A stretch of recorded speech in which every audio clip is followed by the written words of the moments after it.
had a client, and I told him one of his homework tasks I wanted him to do when he got up in the morning was to look in the mirror and say, I am enough.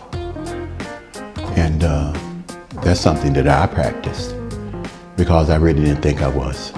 I thought I was undeserving. What I know today that I am, and I know that the class that we serve, they're very deserving. But it's going to take some choices along the way, some hard choices, some uncomfortable choices to talk about the things that hurt. I'm in this field because of passion and the opportunity to help somebody else. I can distinctly remember when I first got the treatment, I was emotionally, spiritually, and mentally bankrupt. When I first went to treatment, I didn't necessarily want to stop using, but I wanted to stop hurting. And that was my main objective when I got to treatment. Eventually, it got to the mindset of stop using, but I had to stop thinking the way that I was thinking. And that's some of the things that I convey to the clients here is to change their way of thinking. One of the phrases that I use with the clients is simple but not easy. And for me, I think that's what this recovery and this program is. It's simple, but it's not easy. When you are accustomed to living a certain way and thinking a certain way for decades, it's not going to change in a week or two. And it might not change the whole time that you're here, but at least start to change. And I think that's what we all here as people of HopeQuest is working on, the opportunity for the class to start to change and start to see another way of life and start to have those relationships, those healthy relationships that they didn't have before they got here, relationships with themselves, healthy relationships with the God of their understanding, and to have that love relationship with God that they probably didn't have before they got here. I know I didn't before I got to recovery. I had some resentments against God because I didn't think He was there when I needed Him.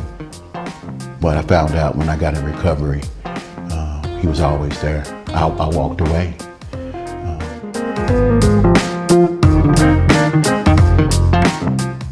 But this is a marathon and not a sprint. I'm in active recovery, but I'm not in perfect recovery. So there's times that I make mistakes along the way. That makes me human.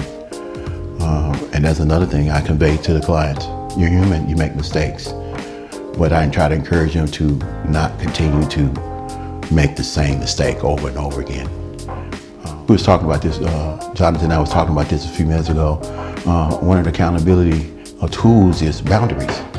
And the thing that I like to say to the clients when I have groups is, no period is a complete sentence. It doesn't require any explanation.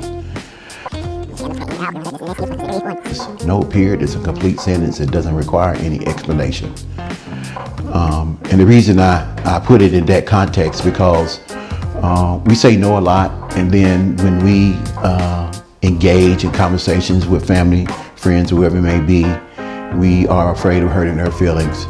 And what ends up happening is us sacrificing our own feelings. And then they get everything that they want, and we don't get anything that we wanted to get out of the conversation.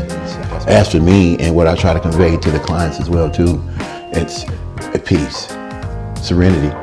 You can't have any sobriety without any serenity. You can't. Those two go together. How I know that?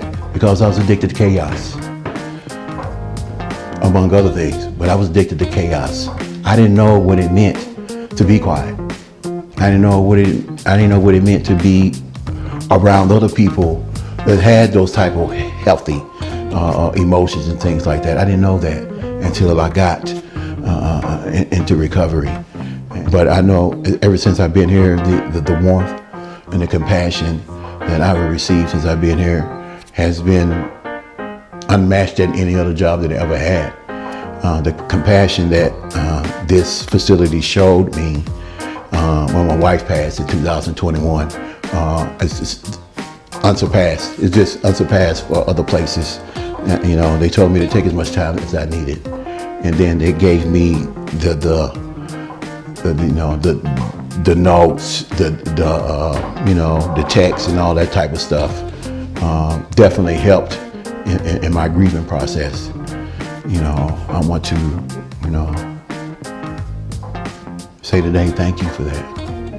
Thank you for that. And I tell the clients that the reason I tell them that is not for their pity, but I tell them that for them to understand that there's going to be some hard things that happen in their life, but that doesn't mean that they need to medicate those feelings. I get these, wow, how did you do it? And it's not how did I do it, it's how we did it. It took a village, and it still takes a village for me to go through anything that I go through. On one side of the board, when I do groups, one side says community and fellowship, and the other side says sobriety and serenity. I think all four of them are cornerstones in the midst for getting better, for whatever recovery looks like for each individual that we serve.